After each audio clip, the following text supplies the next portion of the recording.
प्रदेश के मुख्यमंत्री गोरखपुर यूनिवर्सिटी में चल रहे राष्ट्रवादी छात्र संगठन अखिल भारतीय विद्यार्थी परिषद के अधिवेशन में शामिल हुए।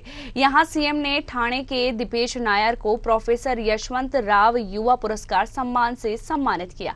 इस दौरान योगी आदित्यनाथ ने धर्मांतरण के खिलाफ जारी लड़ाई को लेकर नागरिकों के कर्तव्यों पर भी बात की। उन्होंने इस दौरान बाटला हाउस के उस मौलवी और उसके धर्मांतरण रैकेट के बारे में भी बात की, जिसके गिरोह को कुछ समय पहले सजा हुई थी और मौलाना कलीम, मौलाना उमर समेत 12 दोषियों को उम्र कैद की सजा सुनाई गई थी।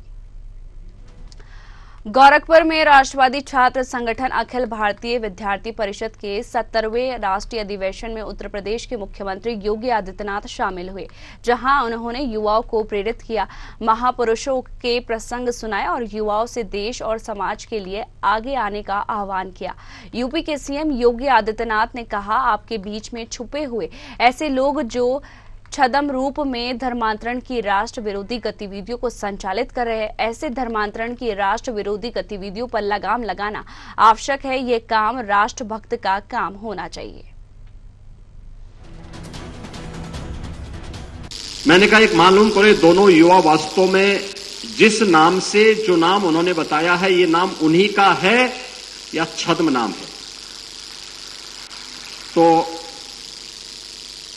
पूछताछ हुई तो उन्होंने पहले अपना नाम उसी जनपद का बताया था। बाद में उसमें से एक युवा ने कहा कि साहब, एक उसने अपने दिल्ली का एड्रेस बताया, दूसरे ने हैदराबाद का बताया।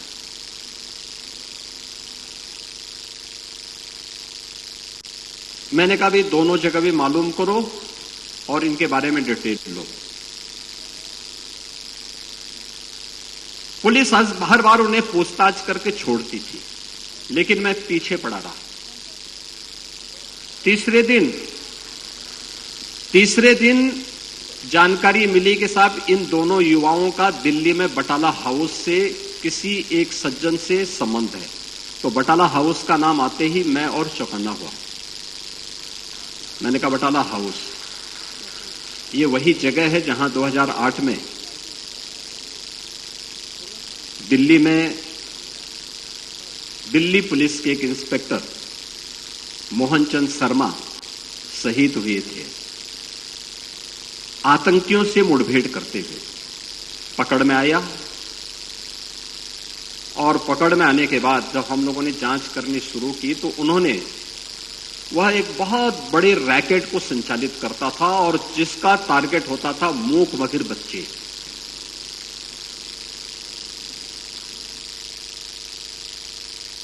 जब हमारी कार्रवाई चल रही थी तो सबसे पहले मेरे पास शिकायत आई गुड़गांव से, और गुड़गांव से एक महिला ने कहा कि साहब, मेरे बच्चे को जो मूक बधिर था, दिल्ली की एक संस्था में पढ़ता था, उसको जबरदस्ती इस्लाम स्वीकार करवा दिया गया। आप ही के बीच में छुपे हुए ऐसे लोग जो छद्म रूप में धर्मांतरण की राष्ट्र विरोधी गतिविधियों को संचालित कर रहे हैं, लेकिन हम लोग ये मानते हैं कि ये लोग सपोर्ट कर रहे हैं।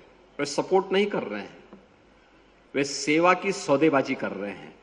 और उस सौदेबाजी पे लगाम लगाना, उसको देखना समाज के प्रबुद्धजनों का, समाज से जुड़े हुए जागरूक नागरिकों का यह दायित्व बनता है। यह केवल एक संगठन का काम नहीं, किसी सरकार का मात्र कार्य नहीं, बल्कि हर राष्ट्रभक्त का कार्य होना चाहिए, हर जागरूक नागरिक का कार्य होना चाहिए।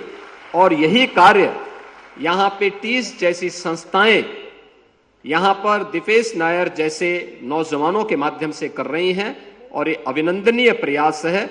मैं इसके लिए दीपेश जी आपका और आपकी पूरी टीम का हृदय से अभिनंदन करता हूं, स्वागत करता हूं। आज आपको यहां पर प्रोफेसर यशवंत राव केलकर युवा पुरस्कार से आपको सम्मान किया गया। सचमुच इस सम्मान का गौरव बढ़ा है।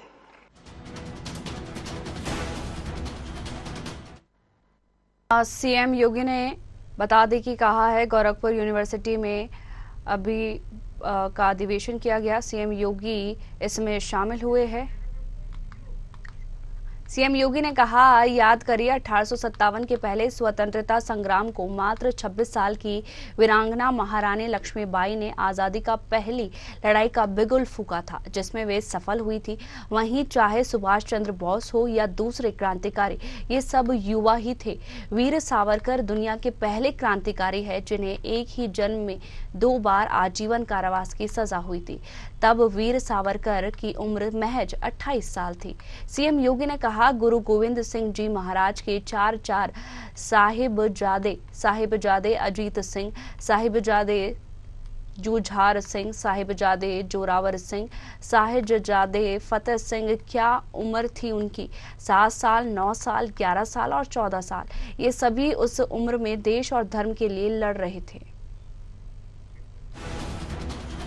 हिंदवी साम्राज्य के संस्थापक छत्रपति शिवाजी महाराज, ये सभी महापुरुष कौन थे? 1857 के प्रथम स्वातंत्र्य समर की याद करिए, उस वीरांगना को जिसके बारे में कहा गया कि सिंहासन हिल उठे, राजवंशों ने भुकुटतानी थी, बूढ़े भारत में आई फिर से नई जवानी थी, खूब लड़ी मर्दानी वो तो झांसी वाली रानी थी। महारानी लक्ष्मीबाई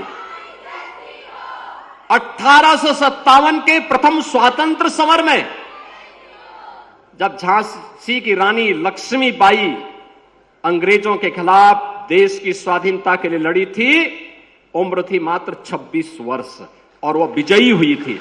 अंग्रेज उन्हें परास्त नहीं कर पाए थे।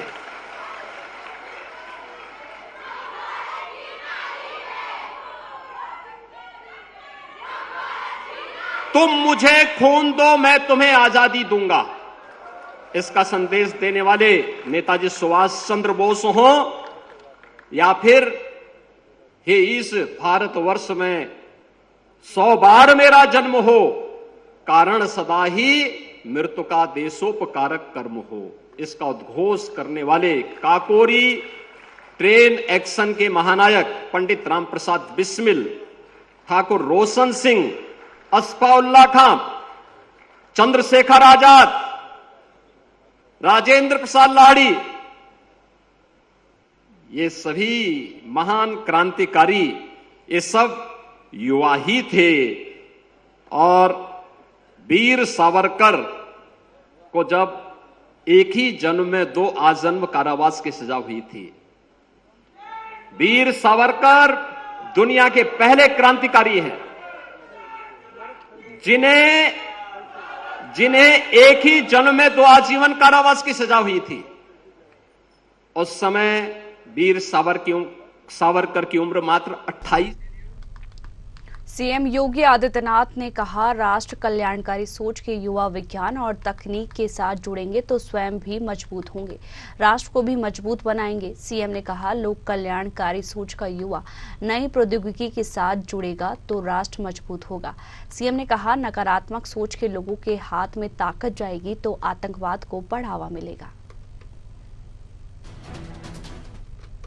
हम लोगों को समय के प्रवाह की गति को समझना पड़ेगा। अगर हमने समय के प्रवाह की गति को नहीं समझा, उसके सापेक्ष अपने आप को नहीं लेकर के चले, तो वह दुर्गति जरूर कर देगा। और उस दुर्गति से बचने के लिए आवश्यक है कि हम विज्ञान और तकनीक से भागे ना।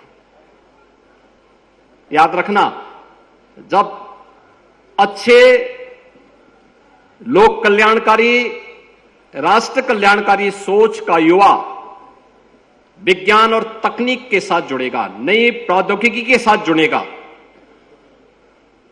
तो वह स्वयं मजबूत होगा, समाज को मजबूत बनाएगा, राष्ट्र को भी मजबूत बनाएगा। इसलिए इससे भागने की आवश्यकता नहीं। हम भागते हैं तो लोग हमें क्या कहेंगे? हमारे बारे में कहेंगे कि हम तामसिक जड़ता के शिकार हैं। हमें तामसिक जड़ता का शिकार भी नहीं बनना है। हमें अपने आप की प्रासंगिकता भी बनाए रखनी है और हमें इस बारे में जरूर ध्यान देना होगा कि हर टेक्नोलॉजी के दोनों आधार होते हैं, वो दुधारी होती है। अच्छे लोगों के हाथों में जाएगी, सीलवान लोगों के हाथों में जाएगी, ज्ञानवान लोगों के हाथों में जाएगी तो लोक कल्याण का, राष्ट्र कल्याण का माध्यम। सीएम योगी आदित्यनाथ ने कहा, प्रोफेसर केलकर कहते थे मनुष्य को मनुष्य बने रहने की चुनौती है। इसके लिए मनुष्य को ज्ञानवान, शीलवान होना पड़ेगा। सीएम योगी आदित्यनाथ ने कहा, राष्ट्र धर्म ही हमारे से सर्वोपरि धर्म है। यही एक लक्ष्य लेकर जब हम चलेंगे तो मानवता मार्ग प्रशस्त करेगी। सीएम ने कहा, छात्र शक्ति राष्ट्र शक्ति है। युवा कल के नहीं आज के नागरिक है।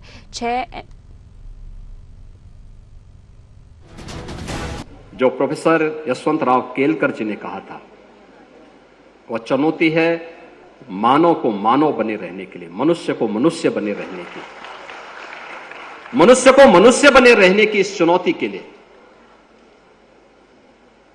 उसको ज्ञानवान होना पड़ेगा, उसको शीलवान होना पड़ेगा, उसको वैदिक परंपरा के इस उद्घोष को अंगीकार करना पड़ेगा जो हमारा वैदिक परंपरा कहती है, सम गच्छध्वम सम बदध्वम सम नो मनासी, जानताम के इस उद्घोष को अंगीकार करते हुए कि सब एक साथ चलो, एक साथ बोलो, एक साथ सोचो, एक टीम वर्क के साथ एक धर्म के बारे में, राष्ट्र धर्म ही हमारे लिए सर्वोपरि धर्म है और यही एक लक्ष्य लेकर के जब हम चलेंगे तो हम मानवता के कल्याण का मार्ग प्रशस्त कर पाएंगे।